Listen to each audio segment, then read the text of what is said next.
Loud. All right, welcome again, and take it away, Rob. Hi, I'm Rob Price. I'm a senior design director, and I lead creative teams to build global fashion brands by creating innovative products that exponentially grow revenue. I am most known for my work at Michael Kors and Coach, where I led the men's accessories team, designing bags, travel goods, and lifestyle products. I started my career as an industrial designer and was working in kitchen products. So definitely an interesting change to go from designing kitchen products to designing runway and fashion products. So that's my story and my transition. Awesome, thank you. Sasha, feel free to jump in. Hello, everyone. So happy to be here. I'm Sasha Flowers. I am the founder and CEO of New Face Creative Consultancy. It's a consultancy I started up to help creatives in career development. I felt that it was a niche market that needed to be filled. I had the opportunity to work in the fields of fashion design, went to Parsons myself, I'm an alum. Worked in the industry roughly 10 years, men's design primarily, children's design as well, and then decided I wanted to do something else, but still stay connected to the industry.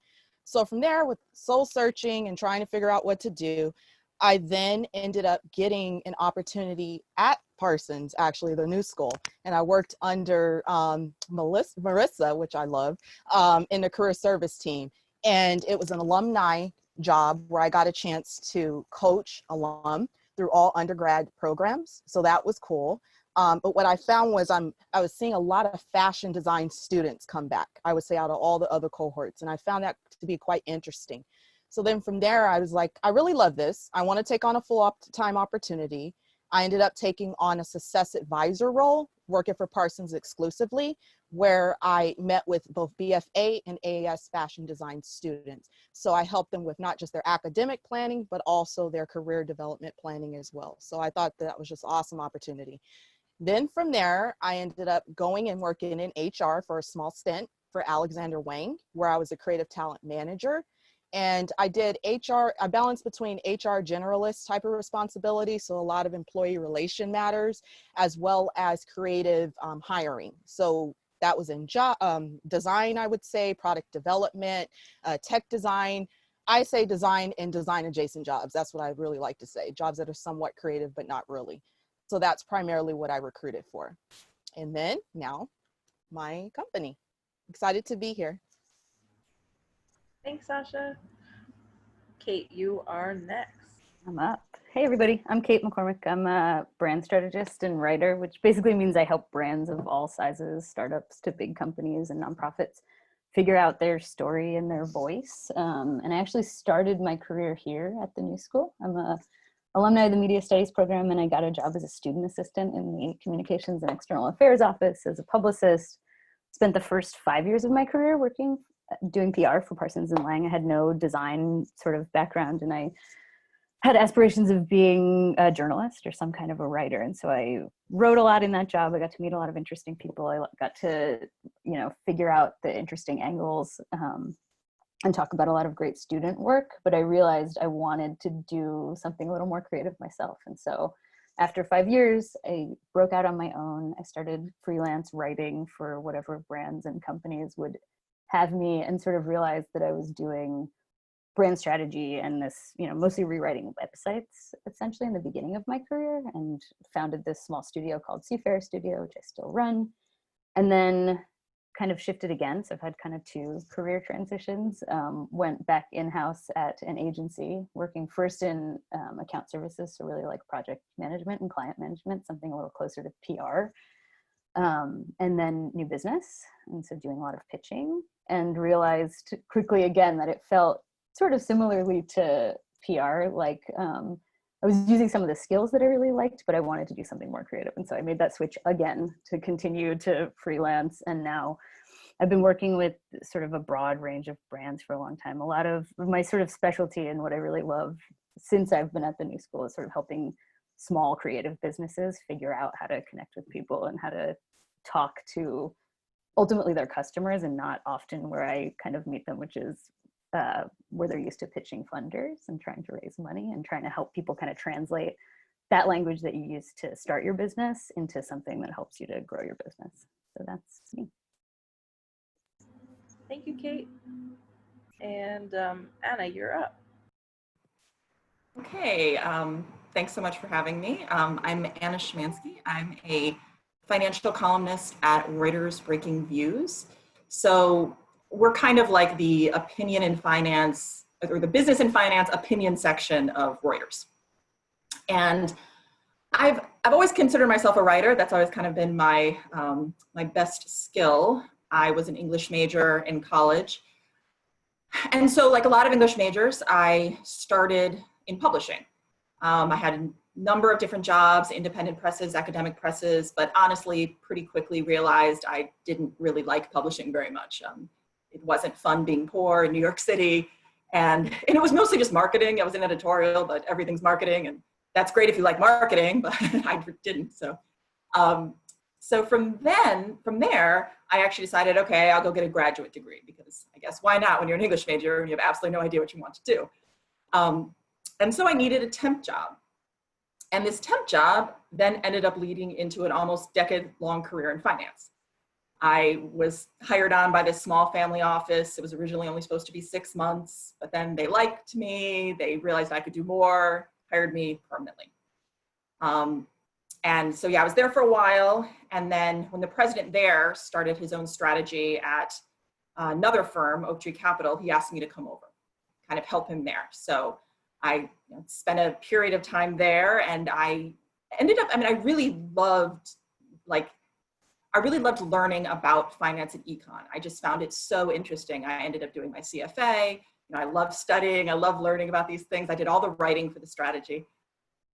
But I got to a point where I just kind of realized that I liked analyzing finance a lot more than I liked making spreadsheets. And, and it's sometimes tough to pull yourself out of finance. This is not a bad problem to have, but because the money's really good. And so it can be very easy to just be like, well, I guess I'll just stay in this path. But honestly, it was partly after the 2016 election, I'm gonna be honest, where I just kind of felt like I needed to reevaluate my life and decided, you know what, I'm gonna figure out what I really wanna do.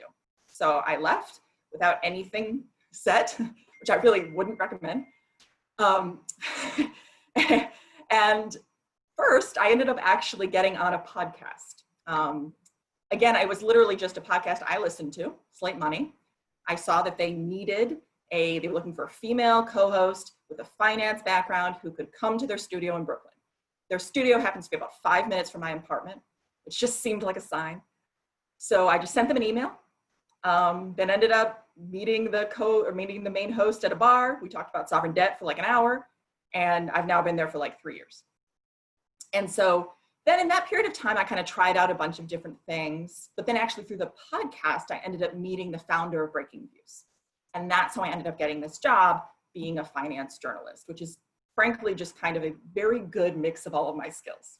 So it's been a circuitous path, I guess, to say the least, but I'm kind of happy it ended where it did. Amazing. Thank you all for sharing just a brief overview of all the awesome things you guys have done. That's really cool.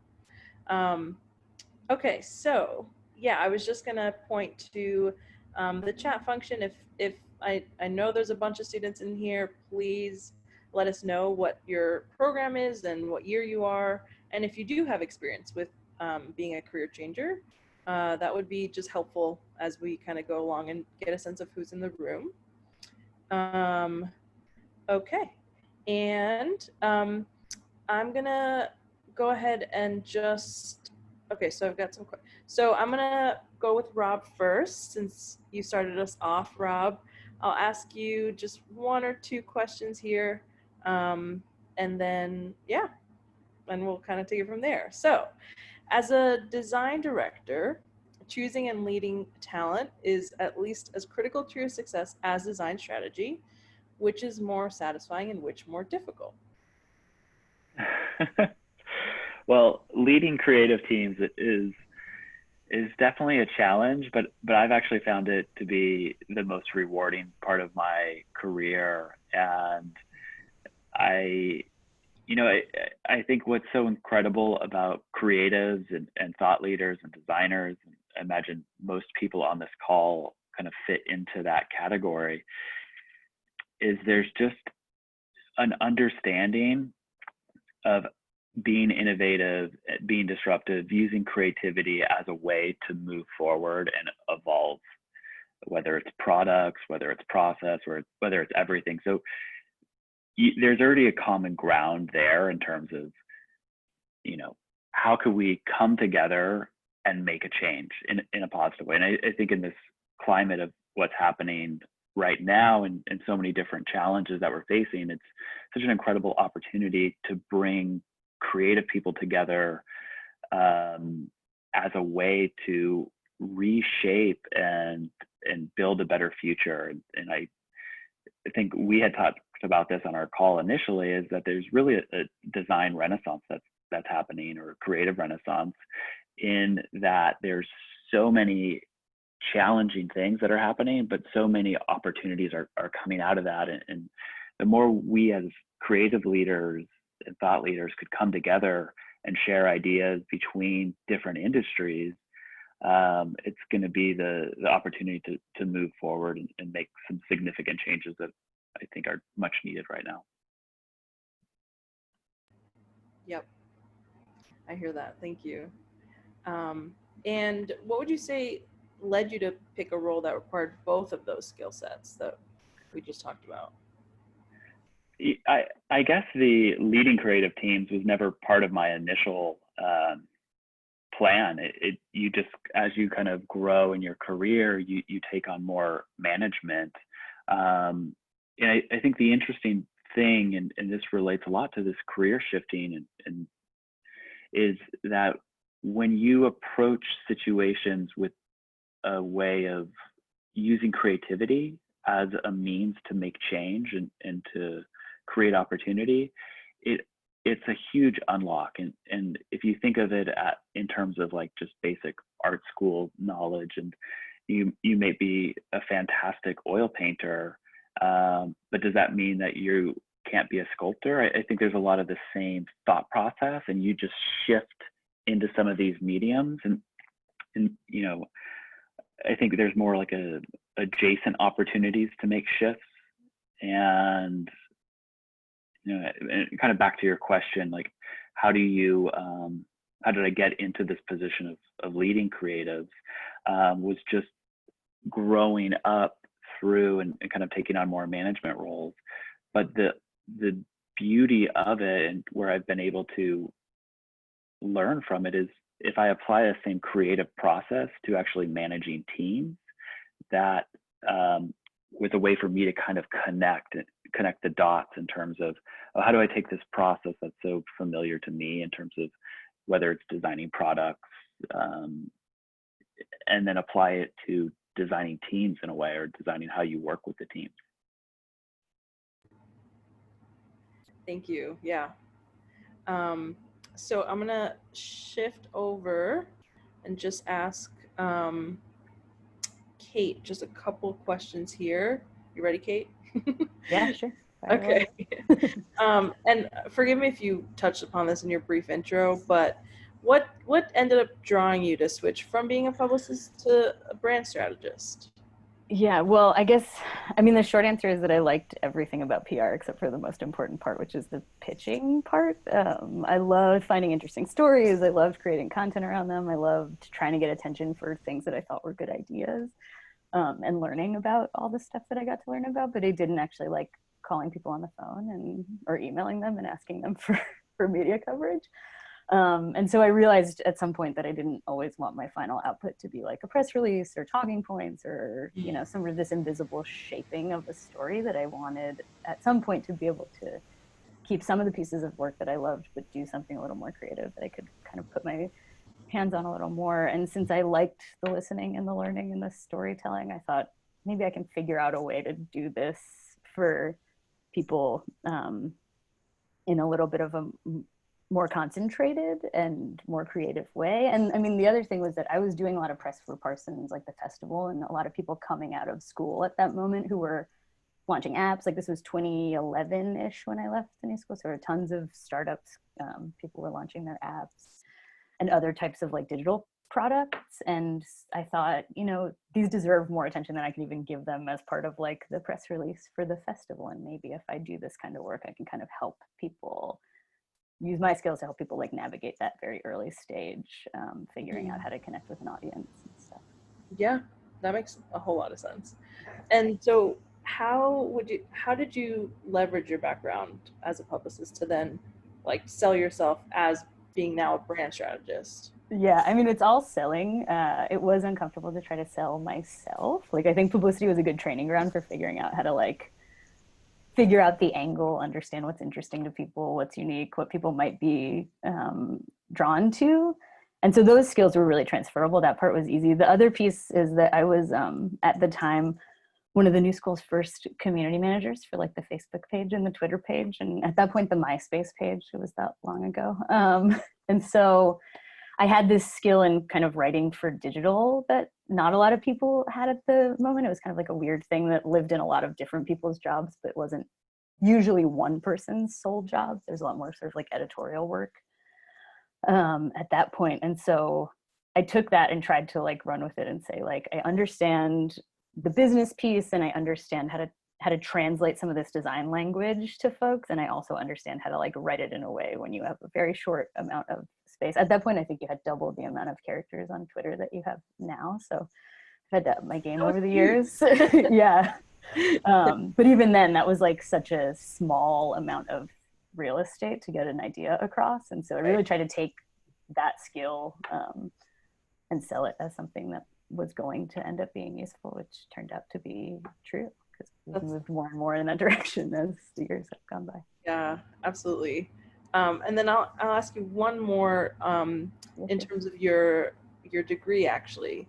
How did your MA in Media Studies help you like make your shift? Did you learn any technical tools? Was it what was it as part of the degree itself? And did the reputation of the program help you? Because we always talk to students about how can they leverage what they're gaining in their program to market themselves and put themselves kind of ahead. So totally. Well, the blend of like the theory and practice stuff in media studies was certainly a draw for people because it was a little bit of like, I understand the process of making the stuff and also can kind of communicate about it and have like some theoretical grounding around it. So that was definitely a draw. And also like I kind of owe basically all of my freelance career to people that I met at the new school. A bunch of my old colleagues and classmates were some of the first people who hired me to do stuff. So people who left the new school to go on to other companies. A former boss hired me to write the website for Prospect Park. A former boss hired me to write the website for a school at Columbia. And so like I got a bunch of that early portfolio building work from people that I met directly at the new so school. funny. That's cute for the food cheese and stuff. Yeah. Sorry. Just make sure, please, that everyone is muted. We should be all set on that. Okay, cool. Sorry about that. But no, thank that's fine. you. Yeah, that was like that. All of that makes a lot of sense. And it's those early portfolio pieces, I think, that actually really are gonna, make. No, I didn't know what I was doing, and then I just kind of said, does anybody know of opportunities like this? If you do, call me. And that actually kind of panned out. Yeah. And once you had one, I started to get others. Yeah. Right. I owe it all to the school, I guess, in some way. We didn't pay her, I promise. Yeah, well. That's fantastic. I just wanted to point out, you mentioned transferable skills, and I mean, we try and define that constantly for students. Can you give your own like super briefed up, like what do you consider that to be? I mean, I guess a lot of it is just like, I always grew up thinking that I was, I mean, maybe similar to you, Anna, like a writer, and that was the skill that I had, but I didn't want to write creatively. I wanted to, like, just for myself, I wasn't going to be a nonfiction writer. I wanted to write about real things. I didn't know if I wanted to be a journalist, but then immediately switched to PR because it paid money and I needed a job. And then, started to see that like this ability to see the angles in stories, to see big picture stories, to see connections between things, to talk to people and to kind of draw interesting information out of them, and then to try to capture that in some way that is understandable to folks who might not be familiar with any part of that story, was something like, it almost feels like a translator a lot of my job. And that's sort of the skill that I've carried through, is just this like curiosity about story and the ability to clearly communicate that across a bunch of different media and about a bunch of different things. Yeah, and I think it's that idea of just carrying over, literally, like the transferring the skills that you have and trying to kind of make it work in the thing that you want to be doing. So Totally. yeah, thank you for bringing that up. Sure. I have a question for you. How did you know you were cut out to be successful as an entrepreneur? I didn't. It took a while, honestly. I came at it with the impression, I think, that maybe entrepreneurship was a skill that we all had to have at some point or had to develop, because I graduated and was in grad school during the 2008 recession. So that was my first job, was sort of in that environment. Now we're in another sort of precarious moment. And I think for myself and so many people that were in my cohort, knowing that like the idea of a career path felt kind of precarious anyway. And so this transferable skills thing, I just thought I need to learn how to do some stuff that I can use across many different. What was hardest jobs. about becoming an entrepreneur, and what was easiest for you? For me particularly, I think one was figuring out what, not just what I was good at, but like being really honest about what I wanted to do, which weren't necessarily always the exact same thing. And then really taking it seriously, like taking myself seriously in that and being able to communicate with other people in a way that made them see the value. And like, that was hard because I was used to, and really enjoyed promoting other people's ideas for a really long time. And that's still so much of what I do. But part of being out on my own was figuring out how to talk about my own work in a way that sort of felt valuable. I think that was the hardest for me, for sure. I think it's different for everybody. Needs for external structure, the suddenly isn't there. Need for financing, need for doing all the admin, sell it before you produce it, all that stuff. So I just, because everybody's path is a little bit different, so I wanted to ask you. Totally, yeah, no, thank you for asking. Sasha, welcome back. How are you? Hello.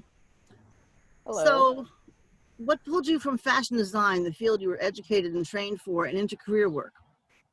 Yeah, so earlier when I was discussing my intro, I think it was a natural progression. I was just, like everybody, I would say every career changer, it's a soul searching process. It's like, I know I'm good in one thing, but I know that I'm starting to develop these skills in other areas that I really like. Then it's trying to figure out, okay, where can I apply these skills into another career path that's going to ultimately make me happy? So what that looked like for me is I love to be creative, enter in design. That was like a childhood dream of mine. Got into the industry, got the experience of being able to work with people, being able to understand marketing, selling. There's all sorts of soft skills you even learn within that. And then what I noticed is I love trying to think through problems and find solutions, but also help people. That was the ultimate thing that I was able to discover about myself. So through managing a direct report, like I know Rob had mentioned earlier, getting the chance to work with the creative and really see, you know, where do their skills lie and how can you sort of tap into those skills that at the end of the day will make the company money, because it's always down to that, but then also will help that person, that individual grow. So I found myself doing, even prior to getting into coaching, a lot of development with direct reports, a lot of development with friends, fellow classmates, going to Parsons myself, who wanted to go into different career paths. And then ultimately, when I transitioned into working for the new school and career services, that's what really just put it all together for me. That's what really sparked it for me. And being able to sort of tap on industry knowledge, so going back to transferable skills, being able to relate to the fashion population, because one, going through the fashion program myself, and yeah, it was different at the time, but at the end of the day, you're learning those hard skills. And then how did I then take those skills and apply it to the industry, you know, in order, and my skill set to get the job at the end of the day. So that's what I went on to teach, you know, fellow students and our alums when I first started there. Then working with the student population, working with both the academia piece as well as the career piece, it was just connecting the dots. Kate had mentioned it earlier. again, how do you go from point A of being a student and showing student work to then being a professional? So me having those skills and really being able to walk that walk and live through that, I was able to apply that to my meetings with students. And then from there, I actually got recruited from Alexander Wang. They were looking for a hybrid job, which now you might be familiar with in the market. It's a very interesting role. It's called people manager or managing people. It sits along HR, but it's sort of like an HR business partner. More and more companies are starting to hire for that, because one of the things that they're realizing is it's not enough just to manage employees' accounts at the end of the day. You have to have a personal touch. If they're going to be implementing any new process, any new strategies, top down, how does that need to look, and how do you need to sell those new strategies to the employees at the end of the day? So it was really interesting being in that. And it's funny because when I was dealing with the employee relations side, because again, it was a hybrid role I was working in, I was doing a lot of conflict resolution. And it's funny because when I was working as an advisor, I had to do conflict resolution with faculty and students all the time, so that was taking that and being able to transition it into now a professional environment. It's funny because when you peel away those titles, it's very similar. It's the same kind of issues. Oh, I have a hard time talking to my manager. Oh, I have a hard time talking with, of course, some other serious issues it could potentially be when you're in HR, but learning how to deal with that as I got into that career path was really cool. Now, fast forward to what I'm doing now.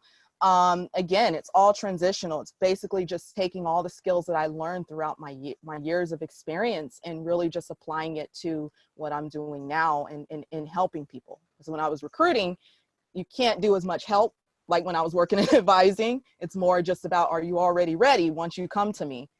If you're not ready, unfortunately, I got to go on to the next person, the next applicant. So now being in the seat. I think all of us in this field have the helping gene. Exactly. I have one more question for you. Then I have a couple questions for Anna, and then we'll get to the questions in the chat that are building up. No But problem. my last question for you is, how did you establish credibility with creatives and employers outside the fashion industry? Got and it. other creative areas? Outside of the fashion industry, I would say it would really just be networking, really just sharing what I do and being very open with that and meeting people on a level of where they are. So I would say it could be any industry, finding a common ground somewhere, and then just basically saying, well, I do this in my industry as XYZ way. And then just building connections that way. And that's how I would say I was able to always work within my career, just finding a way to really connect the dots to see how I could work with somebody in the future in a different capacity, but related somehow, if that makes sense.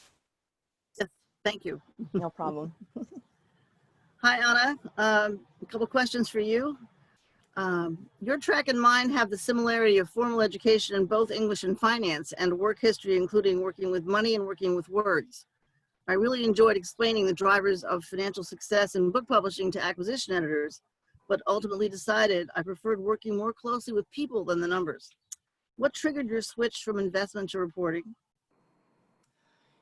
I mean, it's very similar things, it was, now the odd thing was that in some of the jobs I had in finance, I often ended up doing far more writing than I did when I was in publishing.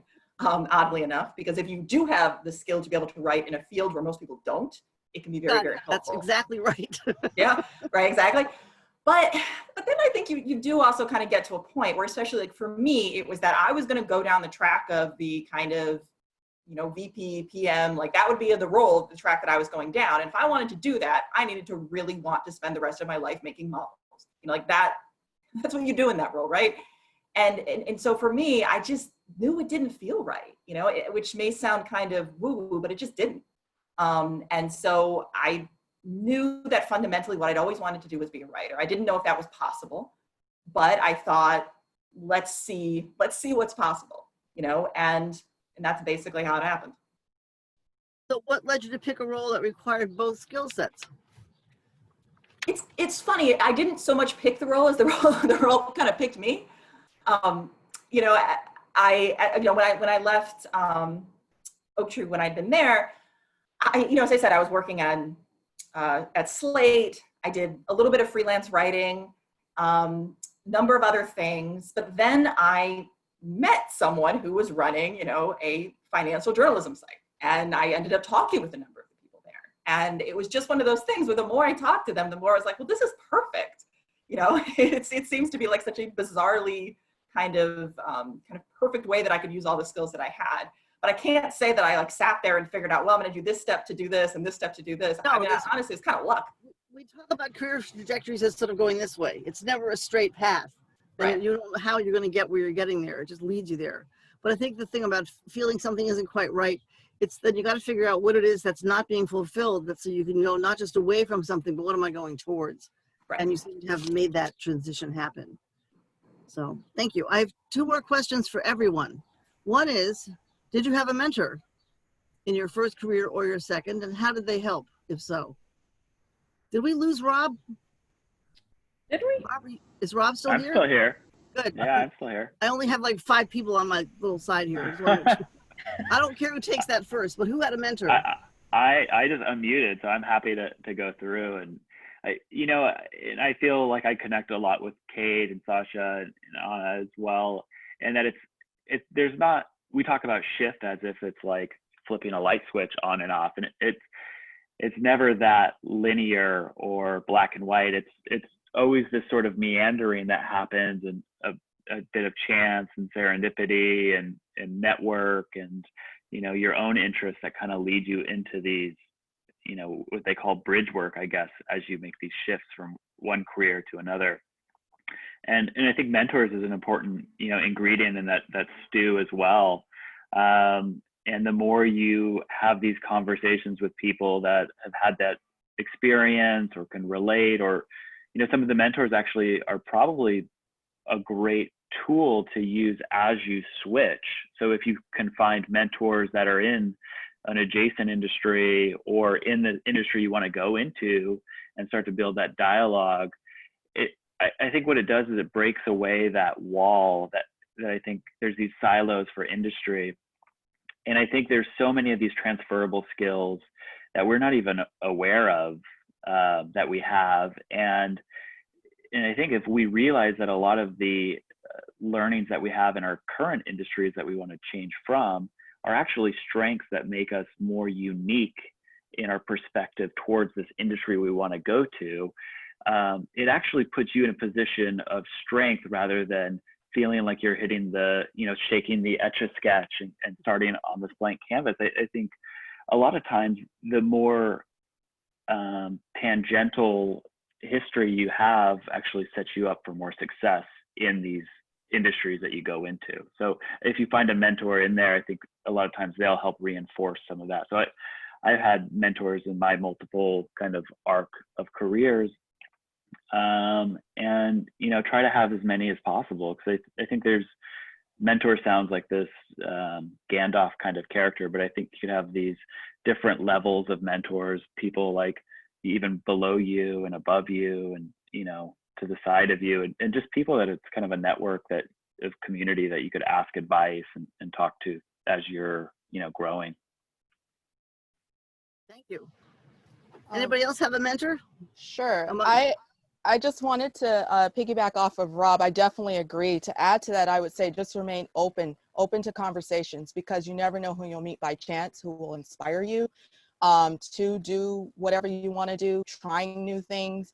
I totally agree with being not having a mentor that is always above you, because in my past, it's always been like usually a supervisor, or at least that's what I thought. Going into the professional industry, it always had to be someone who's your manager or like a CEO or something like that. But it doesn't always have to be. It could be anyone who inspires you, who's already making a transition that you would want to make a transition into, or even if they're not making that same transition, it's a different transition, but that's inspiring you, learning the steps that they took. I think that that's one thing that's very, very important. Thank you. Yeah.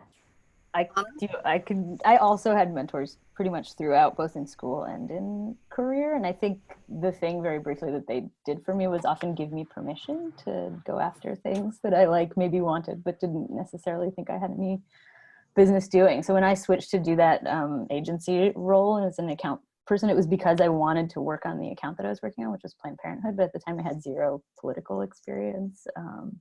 And it was somebody that I worked with who was my boss at the time who said, like, you can figure this out, you can do this, like you can work on something that's important and serious in this way and transfer some of those skills that we talked about to it. And it was one of the best career projects that I've ever worked on. And so having a mentor who will see the things in you that you'd like people to see in you and help you to bring that out is really so important.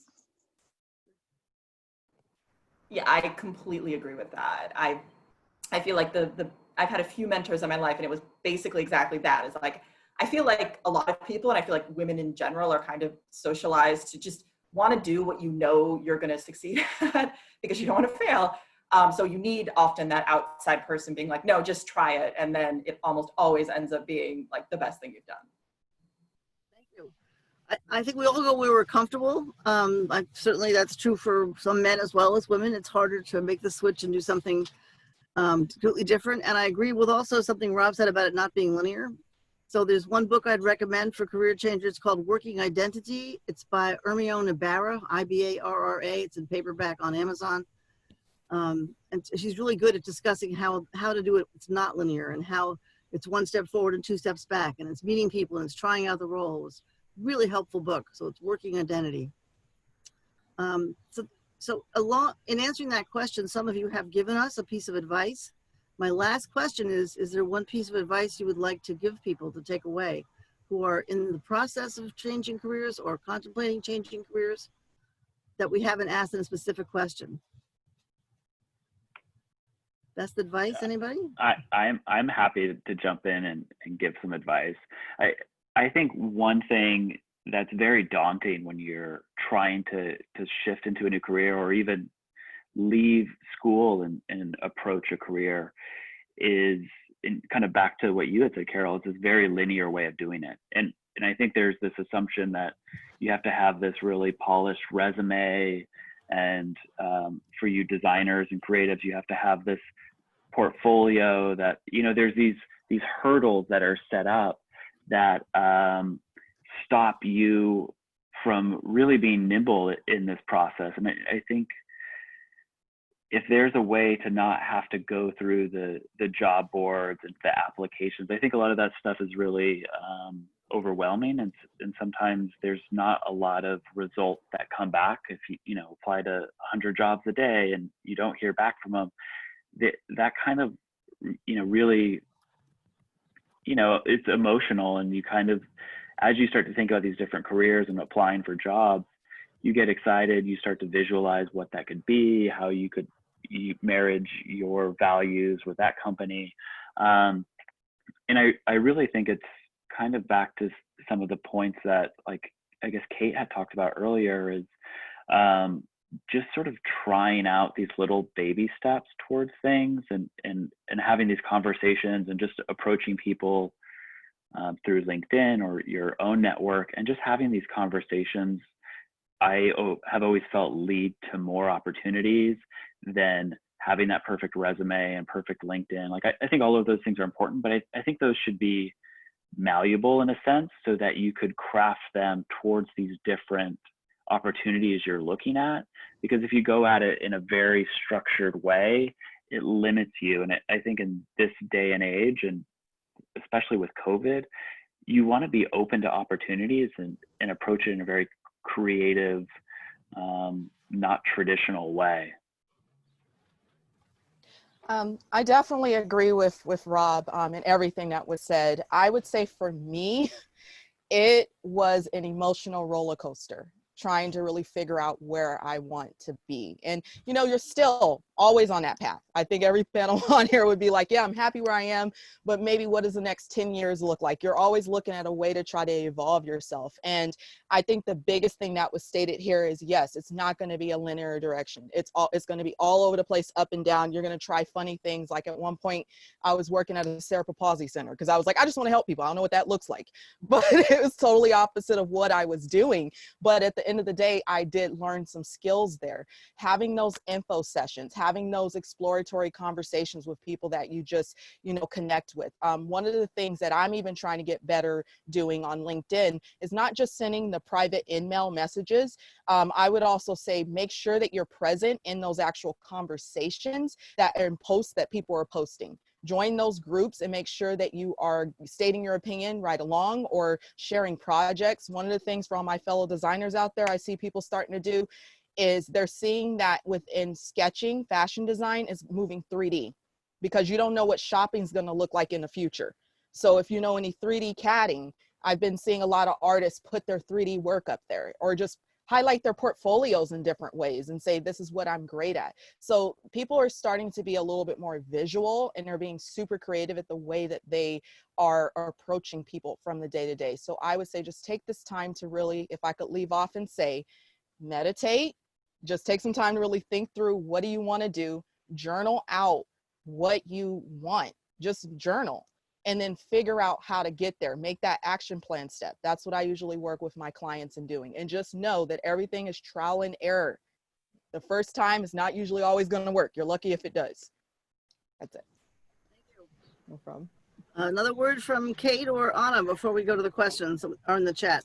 Yeah, I mean, I agree with everything Sasha said. I think my big piece of advice would be to take the pressure off yourself a little bit. Like, you don't have to nail it the first time. I'm still trying to figure out what, like you said, what I'm going to do next. Like, we're in this moment that's very strange. And the way that your career will shift and change will always, it's kind of sort of always going to ebb and flow, I think, or at least that's been my experience. And so give yourself a little bit of a break and just try to go after things that you find interesting. And then if it doesn't work, you can always try something else.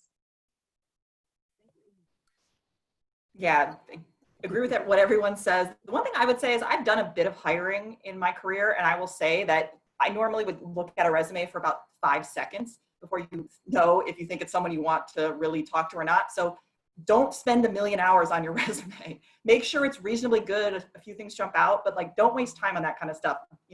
Spend more time actually just talking to people, people who are in the field. That's how you're going to get jobs. You're not going to get jobs by having the perfect resume and, applying to all of these places where nobody knows you. So I would just say we only have so many hours in the day. So it's much better to spend that time building relationships than I would think, the resume stuff. That actually leads to our first question from the chat. It's so funny what you're saying compared to this. So one of our students, Sophia, is asking, what resume techniques would you recommend in this process of a career shift? So, I mean, I guess in those 5 seconds, how do they show that they're going to be good in this new realm? Well, I mean, one, probably don't have typos. Just number one. I would also say, it depends. So look, if it's a job, normally when you're hiring, you're looking for someone who is exactly like the person who previously had the job, except slightly better. So normally, if you're coming at it cold, you need to be really, really well suited to the job. You want to look at what the job requirements are and put as many of those bullet points on. Also, no bullet point should be longer than a line. Unless you have solved world peace, nothing anyone has done should be longer than a line. Just, it's a little different. Look, if you're changing careers, then you do have to work a little bit more on your resume. But honestly, at that stage, you also need to be working probably with a recruiter, and frankly, probably need to have an in at companies where they will take the time to actually really talk to you. Because normally, if you're going through 8 million resumes, you're not going to talk to someone if they've been in a completely different career. There needs to be some personal connection. Definitely agree. I usually always say a cheat sheet is the job description. That's literally your cheat sheet. It's all the keywords, terms, and phrases that you're seeing. Try to figure out some way to, I would say, nuance that in your resume, as well as, if the job requires a cover letter as well, or an intro email. Just find those connections. And you may even want to consider looking at, if you have years of experience in something, you may want to look at doing functional style resume, where it's literally like it's mainly skills heavy on the top, and then you highlight at the bottom. That's one way to lay it out, where you worked exclusively with the time periods, but it's more about skills across. And then you could figure out what subtitles you want to use for those skills, and then speak to each one effectively to show how you transition. That's what I usually suggest for my clients or anyone to basically do. I'm glad to hear there isn't a disaffection for the functional resume, because oftentimes you need to put like work together in a way that people can see it, and that will do the job. I also want to say, don't be shy about crowing about your previous success. The fact that you've been successful in a first career makes people more likely to think you'll be successful in your next career. So don't chop off the 15 years of your life that makes them think you're 20 years old and doesn't form the basis for the transferable skills. Also want to answer the question about LinkedIn. So the really good advice about how to use LinkedIn to connect with people, but also you've got some tools. Also, Alex is in this and has made in the chat that we have an active alumni database now that's accessible to other alums and students. So you can do this two ways. Number one, you can look for your alumni of your program and find out where the heck they work, and to find possible places of interest to you for an informational interview. But you can also put it in places that you'd like to work and see if you have any alumni that work there. So work LinkedIn both ways, right? Both by name and by company. And then you have to figure out how to finesse LinkedIn so you're not just, going in to ask for a job or going in to ask cold for an interview. You're going to have to don't try to connect with someone and just connect with a stranger and say, I want to ask you questions about X, because it's not going to happen. We've all been taught not to connect people on LinkedIn that we don't have some connection to. And I also would like to put a plug in for Hope Newman's LinkedIn workshops, which will start up again in the fall. I don't think we have any more this summer. I could be wrong, maybe end of September. But Hope, who directly serves the graduate media studies and creative writing students, she works for me. She does LinkedIn workshops that are open to the whole university, alumni and students. And frankly, they're better than the ones that LinkedIn sends their reps to conferences to teach us how to use them. So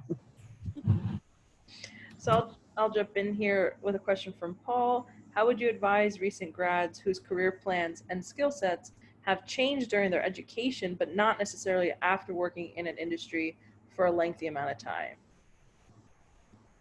Any thoughts? Well, some of the, this blending of theory and practice is not unique to any one division of the New School. We do it everywhere.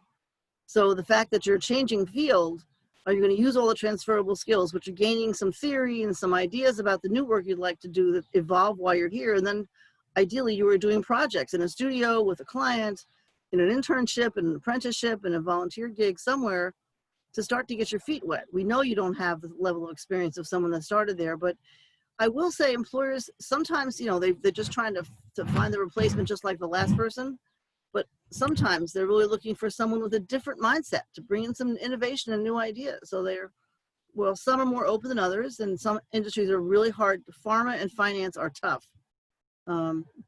Never say never, right, Anna? That's true. Yeah, I mean, I guess, I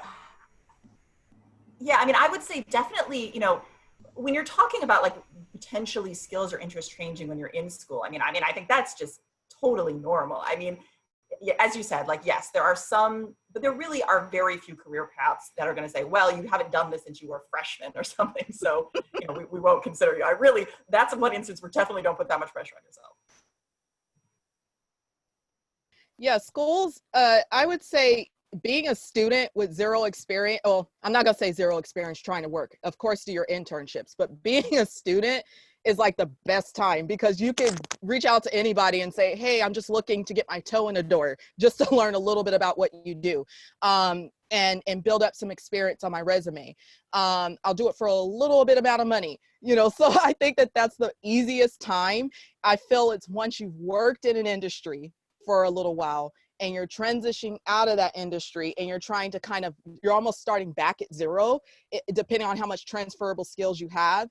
And then that could be tricky, but I'm not saying it's not impossible what we're proving now. That's the part that could be a little bit hard and takes more finessing and more work. But when you're a student fresh out of school, employers, like what was said earlier, they expect that you're going to change your mind. You're going to have a little bit to none experience.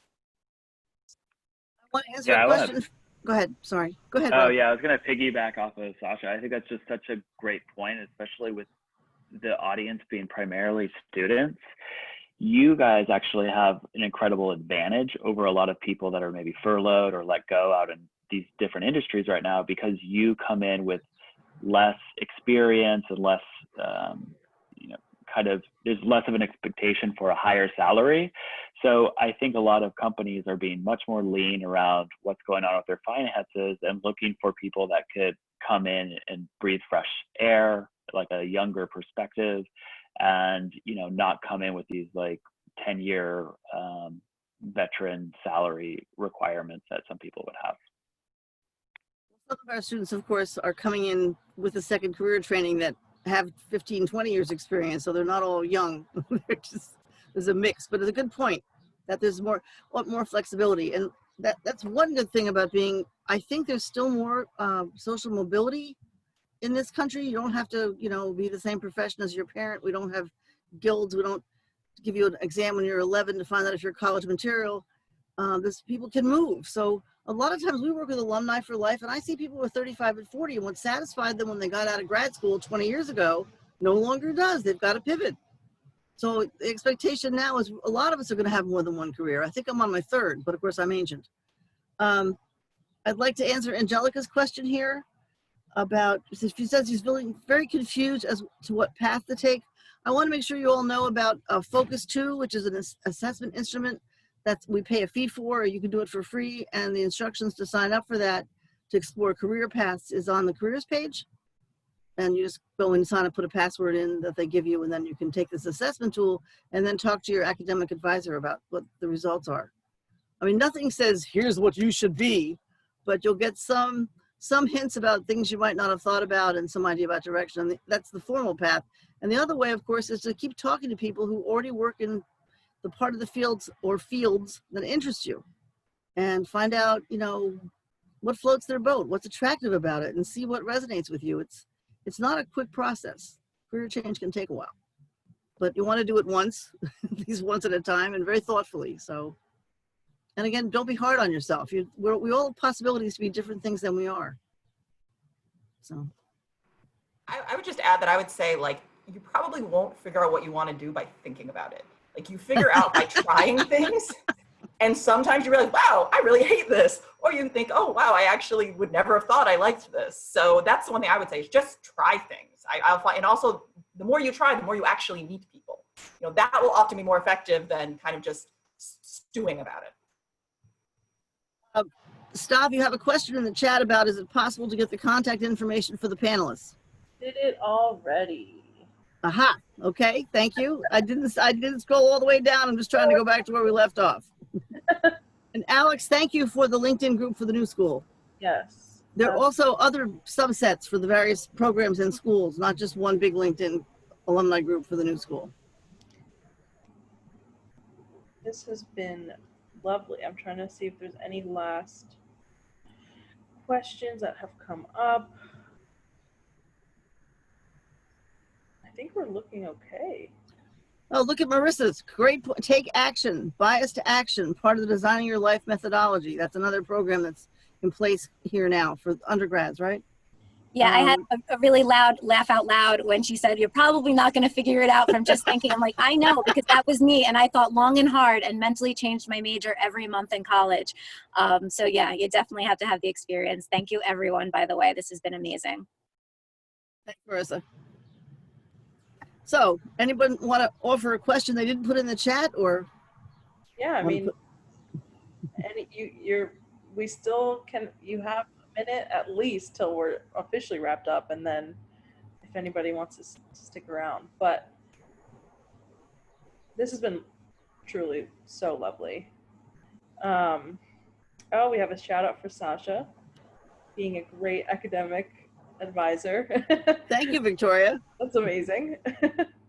And I don't want to ignore this statement that was made. The student has had to leave, but the comment was, some of us are both furloughed and students. So I didn't want to ignore that, because yeah, obviously that's. Sometimes you have to make a career change involuntarily because a job goes away or a field closes down. I mean, some of us have made several transitions. It just means, you know, you flex, learning how to pivot, staying adaptable and open. Who said you have to remain open to change?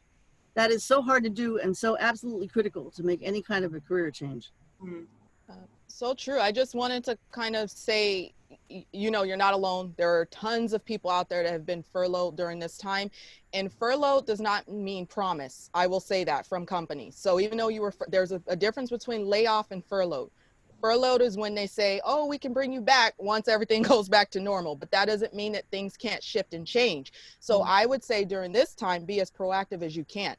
Go on those informational interviews, try things, volunteer, whatever you got nothing but time on your hands. That's all I'm going to say.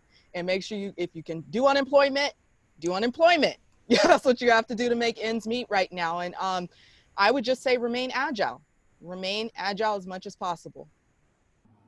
There's a question up here that asks if any of you have had to take a pay cut. So I will answer that question, since I surely did, because after I left book publishing when I was working in finance, I went to Wall Street. You can bet when I left Wall Street, I took a pay cut to move here. But in between, I actually, when I made the first segue into career work, I took a job for absolute peanuts. But guess what? It was the biggest outplacement firm in New York City, and they trained me. That's where I got all my training. Then I came to the new school and I made a fraction of what I made on Wall Street. And I'd interviewed for the job in Wharton, and that would have been a multiple of what the new school offered. But this was the place that fit me. And so I came to work for a lot less than I wanted, but that was 22 years ago. I think they paid me decently since. So, you know, and truth be, although had I stayed on Wall Street another 20 years, I wouldn't have stayed on Wall Street, because they would have retired me involuntarily at 55. And I'll be 74 on Saturday. I'm still working here, so. Happy early birthday, Carol. Thank you. You're welcome. Oh, Happy birthday. Thank you. So anybody else want to talk about having to take a pay cut? Because you're not going back to the beginning, but you know, it's a lot of research about supply and demand and what various industries pay. Yeah, when I started freelancing, I left the new school, was making a pretty good salary, and then decided that I wanted to strike out on my own and that I needed to have some steady income. So I started working as a barista at a coffee shop in Park Slope, and kind of talked to a lot of people and figured out what my pitch was about myself. And through that, you know, managed to find my next move. But I totally was taking a pay cut for a while. And honestly, at this point, I'm sure a lot of people that are in their trying to transition their jobs and have worked in an industry for a long time are also figuring out how to, if you have kids, parent them in this moment. I had a kid 7 months ago, and was coming back from maternity leave supposedly in like April, and all of that kind of got put on the back burner. And so there's work coming back, you know, kind of having to figure out again how to navigate all of that stuff. So I think it's an interesting moment to, as some of y'all were saying, see who's open to working with somebody who's maybe just dipping their toe into a new industry and trying it out. And yes, the expectations are blown up yet again, but I think we'll all figure out how to get through it. Not always about money. It's about your happiness. follow the dream. We know you have to pay bills, but don't follow the money. Follow the dream. I would also say that, like, you know, I mean, I know everyone kind of says this, but like, money does matter up to a point. Like, the difference between comfortable and not comfortable is a big deal, especially if you have dependents of any kind. But then, like, once you get beyond a certain point, then I feel like it really does, frankly, not matter that much. You know, but having said that, the one thing I would say is that when you do, if you ever get a job interview, if like you get a job offer, ask for more money. Like, always, there's always more money. No matter what they tell you, there's always more money, and you're never going to lose a job because you asked for $5,000 extra. So like, that is one thing I'll always say, because that will be the basis for all of your future raises. So like, that is just other piece of advice. I'm going to put another book in the chat called Women Don't Ask, because women do not negotiate much. Yeah, and I'll just tell you, in finance, all women negotiate, and they get way more. So of course. It's like, yes. So yeah, you give a job offer to a man, he says it's not enough money. You give a job offer to a woman, and she says, "See you Monday." Right. We're trying to change that. Well, we're changing it now, or that's the plan. That's the hope. This has been so inspiring. I just had to put that out there, like, truly. I'm putting Women Don't Ask.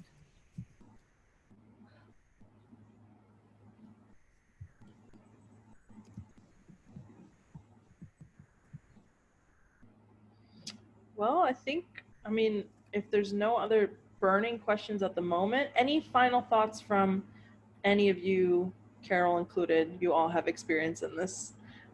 Just as we like wrap it up.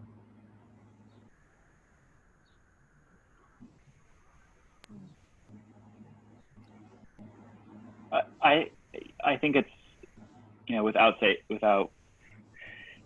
it's a challenging time right now, and I feel like for everyone, even people that do have careers, are, you know, on the edge of their seats, and I think that's a given. But I think the advice that everyone on this panel had is just, it's so true and relevant. And I like what Anna said earlier about, you know, no one looks at resumes for longer than 10 seconds. It's true. And even portfolios, like 30 seconds. So I think the more that you can, back to Sasha's point, like see a job description that feels relevant to you, like take that and sort of rephrase what you're good at and sort of align that, and that gets you one step further. But I think the biggest thing to focus on if you're trying to get a new job that's a shift from where you were before is just building those relationships and networks. And I know networking is just such a like scary, daunting task, but it doesn't have to be the way of going into like some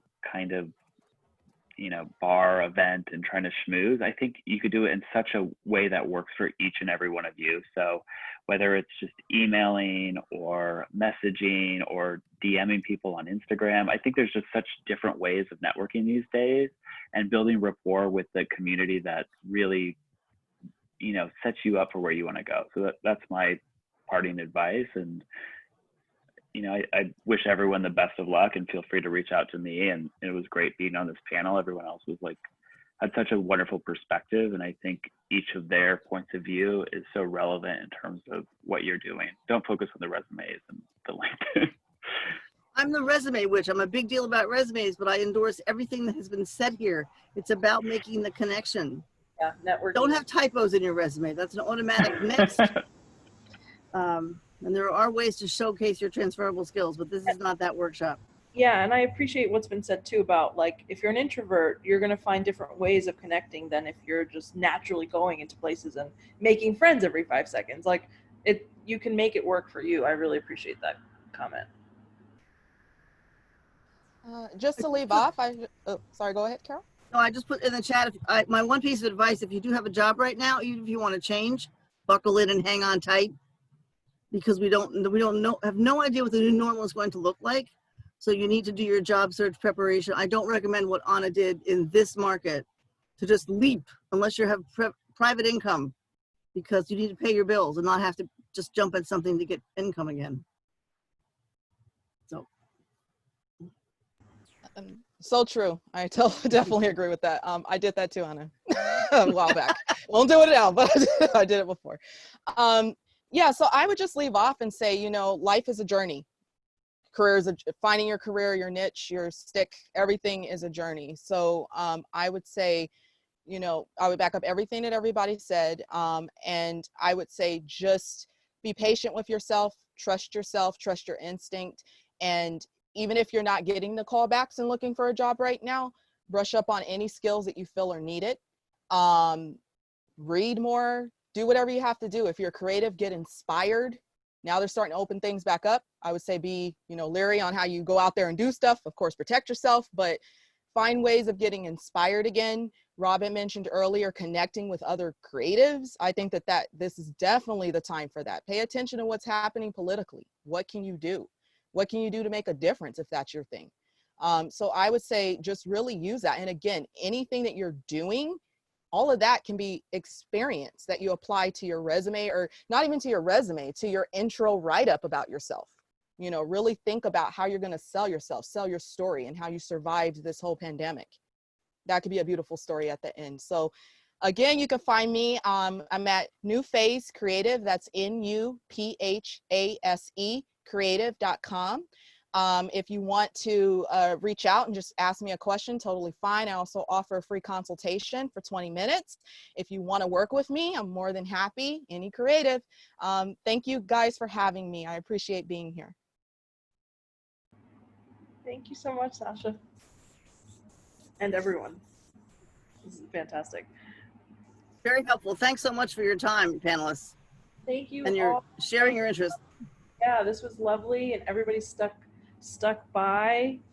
Well, not quite. We're down to 42. Hey, positive, Carol. Many people stuck by, but seriously, thank you all so much. I did put the contact info earlier in the chat, so if you want to scroll and find that. But hopefully we can connect again and plan something come the fall, because y'all are great. So that would be absolutely fantastic. All right, well, I think that's it, folks. Thank you so much. We'd love to hear from anybody. Thank you so much. Thank you. Have a great rest Bye. of Nice meeting you all. Yeah, Nice to meet Wonderful. you. Thank you. Bye. Bye. Bye. Take care.